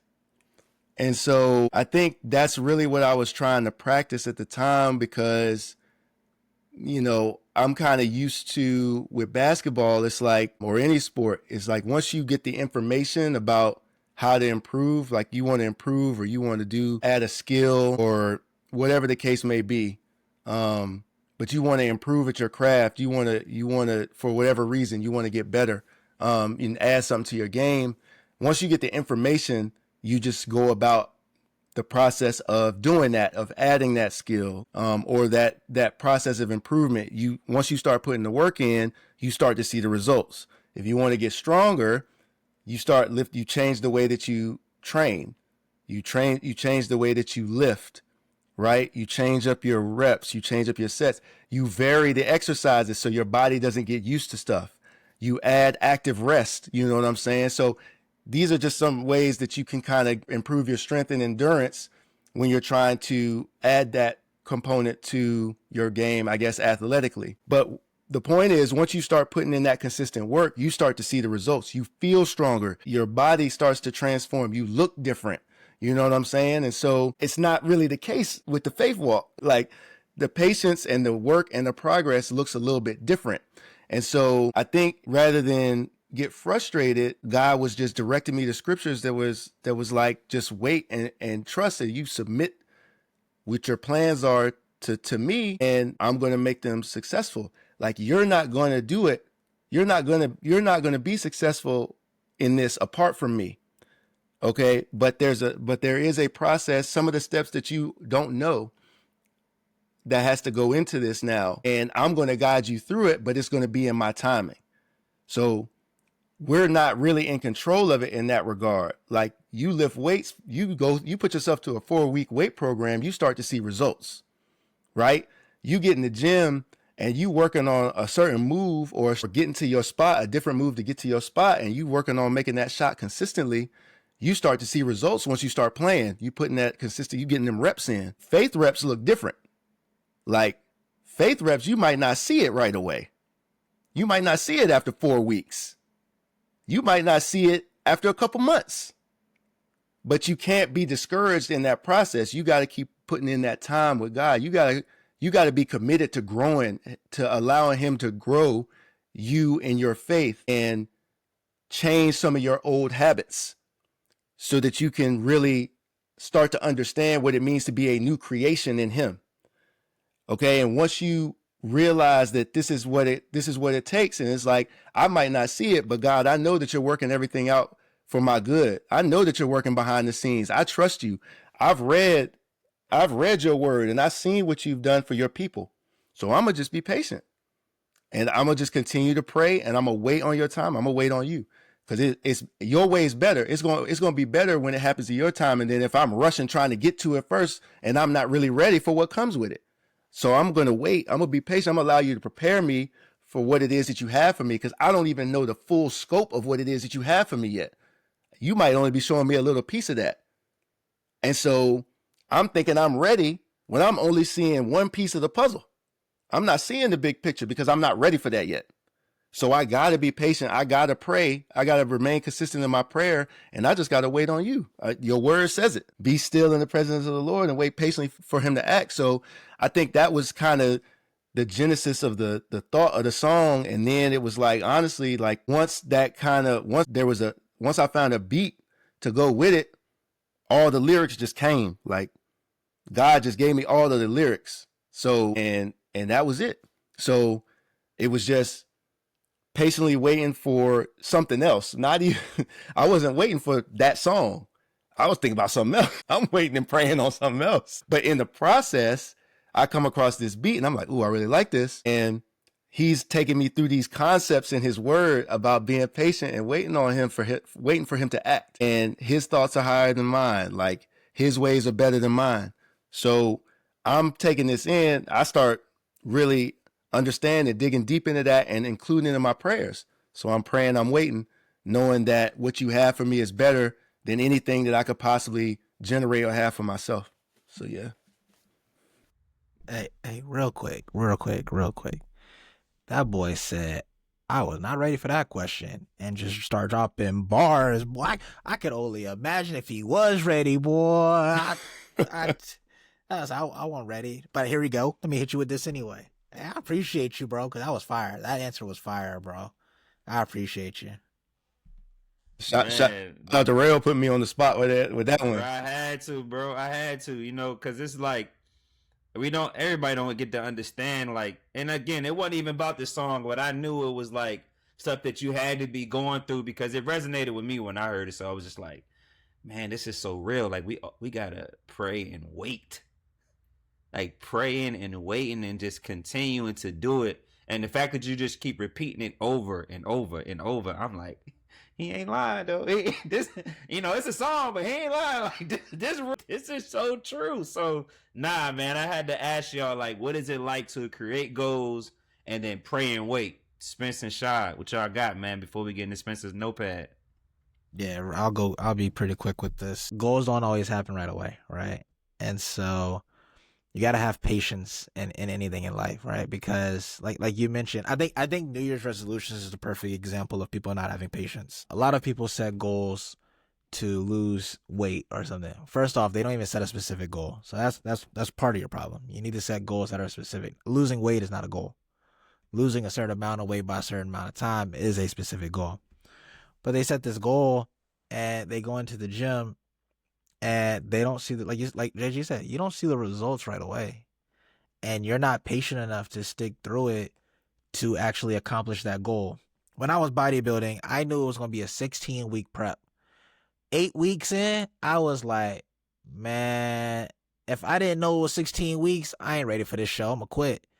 But I knew if I just stayed patient, anytime the enemy tried to get into prayer, God, let me go ahead and finish this. Let me stay consistent in what you got planned for me. By 16 weeks, nationally qualified bodybuilder. Could have competed against top amateurs in the world. But if I would have quit 8 weeks in when I saw it won't what it's supposed to be, it wouldn't have happened. And I think too many times people don't have the part of understanding that goals don't just always happen right away. You got to wait for them to happen. And when you start getting down on you, the enemy starts getting in, you need to start praying for that. Right? I picked up the keyboard. Like I told y'all earlier, I picked up the keyboard. I'm about to learn the keyboard this year. And I've practiced before for years. So like I can play I can play Chris Brown Say Goodbye. That's about it. Right. And so I picked it up today. I was like, let me knock this rust off. Hold on, Hey, come on. Hey, that's small details, man. That's small details. And that's a That's banger small too. details. And that's a That's banger small. too. Hold on, man. You talking about hits right now? Go That's ahead. hey, maybe that's small details, man. After I practice some more, because let me tell you, right? Let me tell Like you, it's Mary had a little lamb or something. man. Look. Come on, hey, relax. Twinkle little star. Hey, bro, come on, Say goodbye. bro. Come on, bro. Crazy. Relax. Calm down, God. But see, like I could play it well, right? I could play it well a couple years back, and then I was like, man, let me get this keyboard out. Let me start learning this again. And so I'm playing it, and something that I thought I could already do, I'm struggling with a little bit. Like muscle memory came back eventually, but I'm struggling, and I realized like I could easily not have the patience to like sit through this and like figure out how to do this again. I can get frustrated and quit right away. Like I can be on day one, and because I thought I should be able to do something that I haven't done in years, that I would quit, right? And I think the stuff that I knew before should automatically come back, so I should be further along than I am. Because I was playing it. I mean, just being straight up, I was playing it, and I was like, I'm struggling to hit a basic chord right now. Other than that song, I'm struggling to hit basic chords. And I could have got frustrated and said, nah, actually, this is the process. Be patient. Keep practicing like I did before, and it's going to come back. And you're going to get stronger this time because you're not quitting this time. You're not going to drop it because I have a goal that I want to accomplish around it. So it's allowing me to realize that I'm going to have patience this time, and that when I do mess up, if I hit the wrong key when I'm trying to play the song, if hey Kayla, come listen to me play, and then I hit the wrong key, patience, it's going to be good. And when I'm playing for her, she's going to be like, yeah, you got it right now. So it's understanding that goals don't come often. I mean, not often, excuse me. Goals don't come as quick as people think. And because of that, you have to remain patient, and you have to get into prayer if you feel like the enemy's starting to win. Because if you don't, you're going to quit on that goal. And when you quit on the goal, nothing gets accomplished that you want to get accomplished. And then you start feeling bad on yourself. And now all of this is trickling into the enemy winning more and more and more. Wow, bro. Man. Hey, bro. I appreciate you sharing that. That's so real, man. All right, Spence. Appreciate you sharing, Shy. What you got for us, Spence? Go ahead, bro. For me, I think I'm still a work in progress. I'm good with patience in certain areas of my life, but in others, when it comes to setting goals, sometimes I struggle. I mentioned that I struggle with trying to control everything a few pods ago, and that comes into play when I set my goals. When things aren't moving like I would want them to move, I try to control it, control the narrative, and control where I'm going. And for me, I'm still a work in progress with being patient and just trusting God and trusting His process, and just taking my hands off the wheel and letting him lead, and and not focusing on how quickly I get to that goal. So yeah, I'm working on that patience that's needed, and not trying to control how quickly I achieve that goal. But focusing more on the process of how I got to that goal. Word, Spence. That's real, man. I'm gonna ask you a question just to challenge, like, kind of go deeper into your answer. Like, when you saying you're trying to control something, maybe that's not what I'm trying to ask. More so, like, why is it more so a thinking when it comes to controlling, or are you actually physically doing something? It's kind of what I want to ask. Like, when you say you're trying, like when you patiently waiting on something, are you physically trying to make something happen, or are you overthinking? Or it could be both. You know what I'm saying? I think it could be both. And I'll give an example. College, playing football, freshman year. I get to college totally different from high school. So practice, they grade you. Every play, they're grading you. And you have to grade out 90% or better to be considered a starter. And if you don't hit that mark, you're not a starter, essentially. And so I wanted to be a starter. I became so caught up with trying to hit that 90% mark on every play. Like we get a knock for getting beat deep, missed tackle, misaligned, misassignment, blown coverage, anything like that. I became so focused on my goal was to become a starter. I became so focused on trying to get that 90% grade that I honestly just lost a little bit of love for football. I stopped playing football and started to try to be so perfect to try to get on the field. Like I wasn't playing football at that point. I was just trying to play to pass the test, essentially. And I wasn't my mindset kind of shifted because that 90% was so stuck in my head. And I didn't come here to sit the bench. I wanted to play. I was trying to do everything I could to play, and that kind of was me trying to control and overthinking how to get on the field.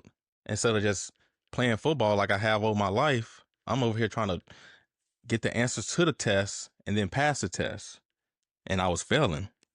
Like I was struggling. And so I would think that it's me physically trying to control something and also me overthinking of how, in that sense, trying to become a starter and get on the field. Hey man, hey bro. See, I ain't gonna go too far. It's an hour and 45, about to get expensive notepad. But the key thing that I heard you say was I lost love for the game because I just wanted to pass the test. And a lot of times in life, bro, we lose love. We lose the love for living our lives because we trying to pass the test that we see other people passing. That is irrelevant. And we circling back to chasing the win again in Ecclesiastes. That's all we doing is chasing the win, bro. Like you was chasing the win trying to pass that 90%, where it's like your natural talent, you a starter already. Right now, you get what I'm saying? And I think like that's why I was like, let's go a little bit deeper on that. But I think I just wanted to highlight that because a lot of times we just so focused on what's the answers of getting rich, what's the answers of getting a good house, what's the answers of getting debt free, and it's like the answer is you. You are the answer. There's no way you can get out of it. God made you the answer to all things that you're gonna have to go through. It's no easy handbook to whatever. And as much as you try to compare your life to somebody else, or this person can give you this much advice, Spence could have been out there with Deion Sanders trying to give him advice. Yeah, it would have worked. But if he ain't believe in himself, it's not going to work. You're going to overthink and try to control. So, Spence, I really do appreciate you sharing that, brother. For real, seriously. Bar alert. Rel drop plenty Absolutely. of bar alerts out there. Bar alert. Bar alert. Man, speaking of bars, man, let's get into Spencer's notebook real quick. Spence, what you got for us today, brother? I know you ain't write nothing down last weekend, bro. You went crazy. You was on fire. I ain't gonna lie. I'm like, bro, the recall is different. What's going on? But go ahead, bro. Spencer's notebook. Real quick before I get started, for our listeners and the people on live, you can find us on Instagram, TikTok, YouTube at Wholesome Thinking Pod. Send us your questions, topics, any comments, concerns you may have. Feel free to reach out, and we will definitely get back to you. But on my notepad this week, two things: the power of the tongue we touched on, because honestly, I'm living that with the example me and Rail talked about being at Carter's Mountain. It just shows you the power of speaking things into existence. And having faith in God that he will make a way and make it happen. And the second thing is what Shad touched on, the dash on your tombstone. And I constantly find myself thinking about this a lot. Like when I'm gone, what am I going to be remembered for? How are people going to remember me? What's going to be my legacy? When they say, think of Spence, what's the first thing they're going to think of? How am I going to be talked about in my community and amongst my people, my family and friends, and the people I work with, and the lives I've touched and impacted? How will they speak about me when I'm gone? So those are the two things that kind of stuck out with me tonight on this episode. My guy, we appreciate you, brother. Thank you, man. Absolutely. Shy, go ahead and say something about the timestamps. We'll get in a little bit more conversation before we get off of here and get into the encouragement for the week. Yeah, absolutely. So for those that are enjoying the podcast and want to go back to a specific spot, like some of the bars that JG was dropping, Spence or Rel were dropping, we will have the timestamps in the descriptions. They will be on both the Spotify and the Apple Podcast. Just scroll down into the description.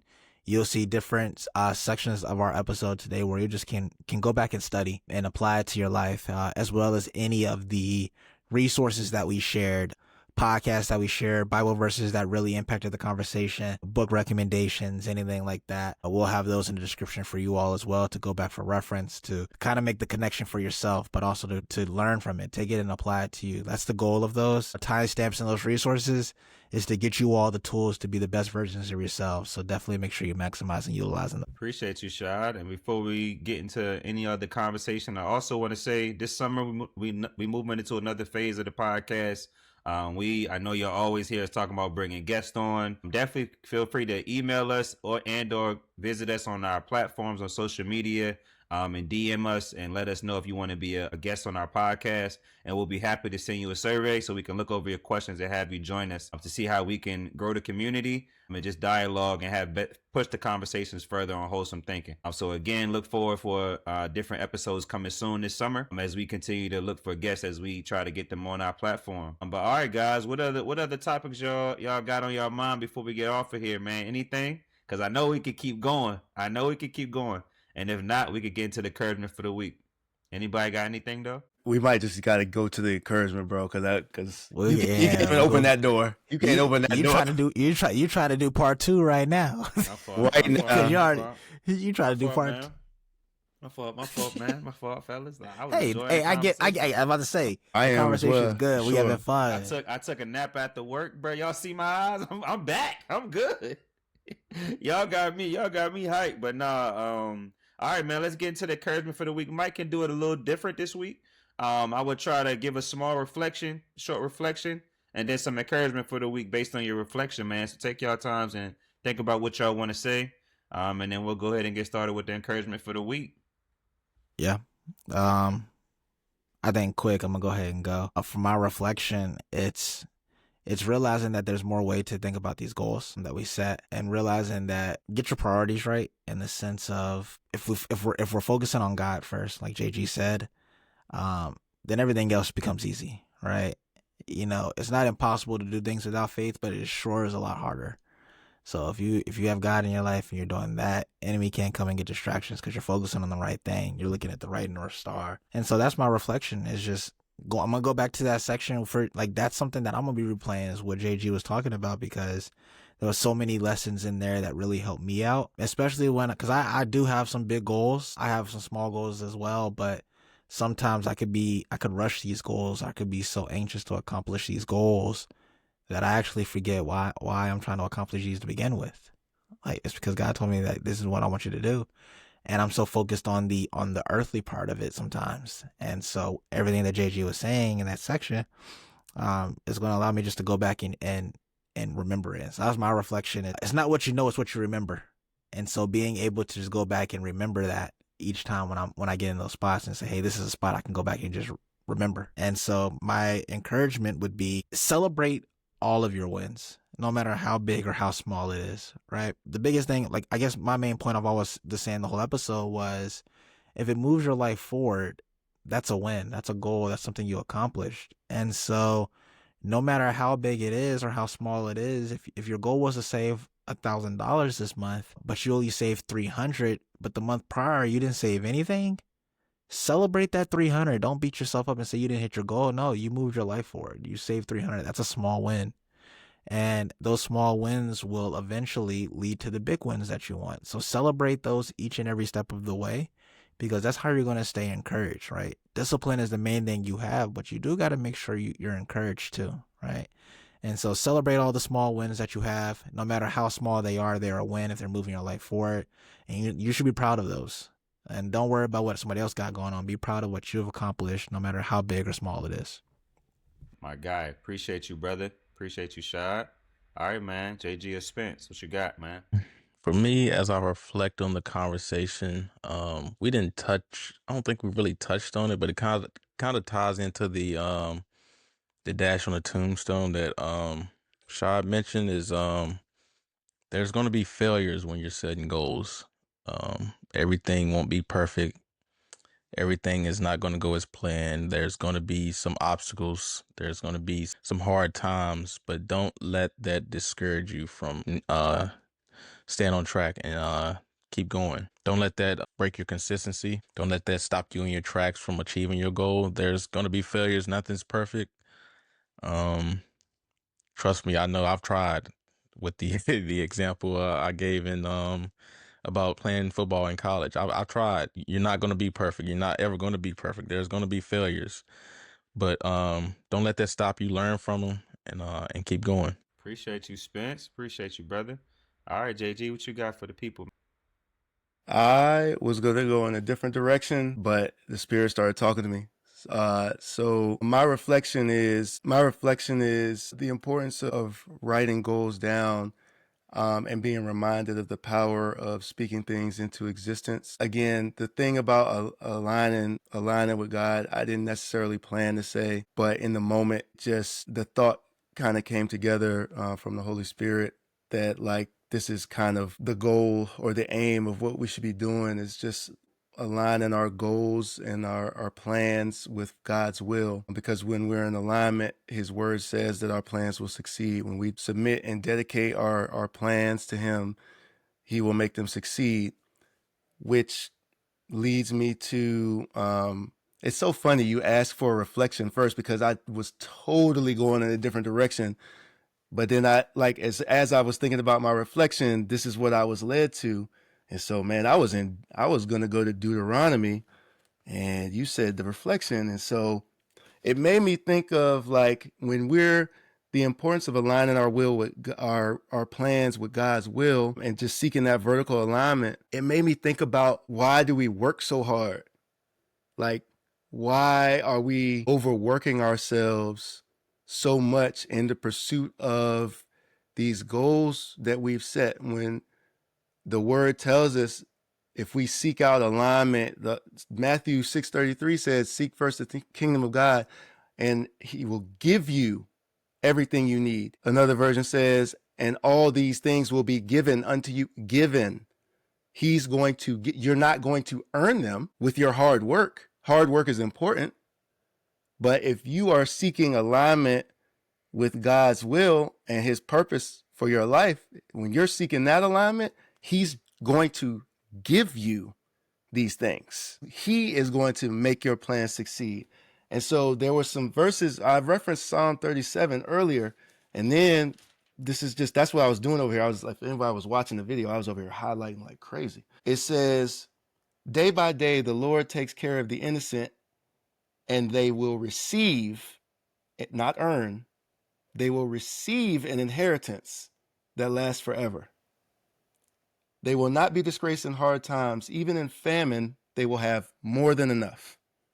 So you will receive an inheritance that lasts forever. You will be given more, so till you have more than enough, even in hard times. This is one I was quoting recently because there was some financial stuff going on. Once I was young and now I'm old, yet I have never seen the godly abandon or their children begging for bread. The godly always give generous loans to others, and their children are a blessing. The Lord directs the steps of the godly. He delights in every detail of their lives. Though they stumble, they will never fall. They will never fall. Though they stumble, they will never fall, for the Lord holds them by the hand. Listen, put your hope in the Lord. Travel steadily along his path. He will honor you by giving you the land. Giving you, again.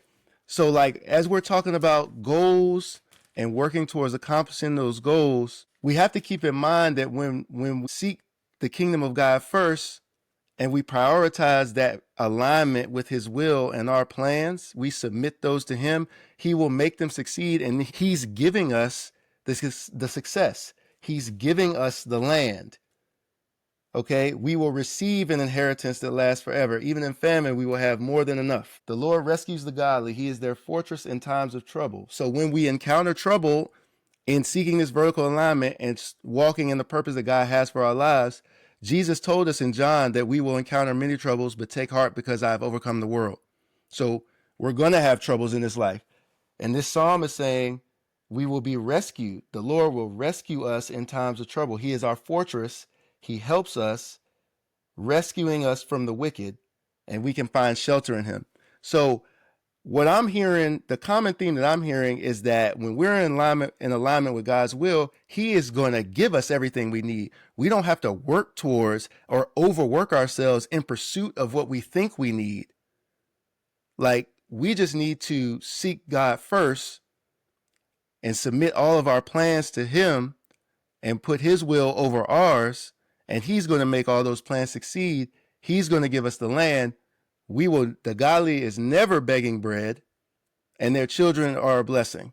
So everything that we overwork ourselves to try and obtain, to make sure that we have for ourselves, our family, whoever the case may be, all of these things will be given to us as long as we seek God first and submit all of our plans to Him. So we don't need to, like, this is why, and it brings me back to the importance of the Sabbath, which is a whole nother conversation for another day.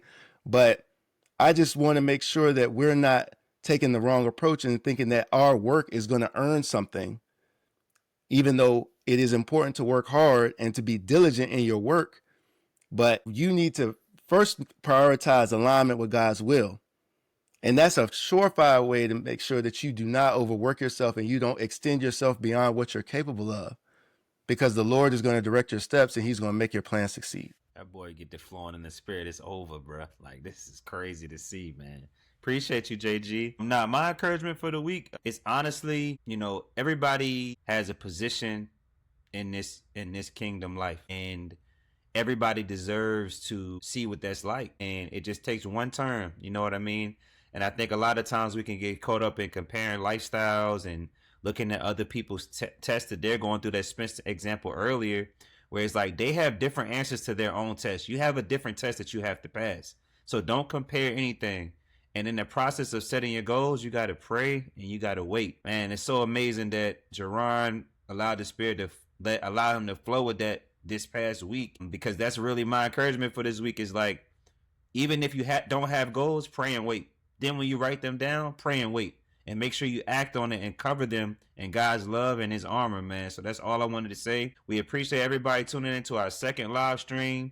We appreciate everybody tuning in on Friday. If you're listening on Friday, this is episode 17. We talked about goals today, and we hope everybody has an amazing week, and we'll see y'all in a couple of weeks. Peace.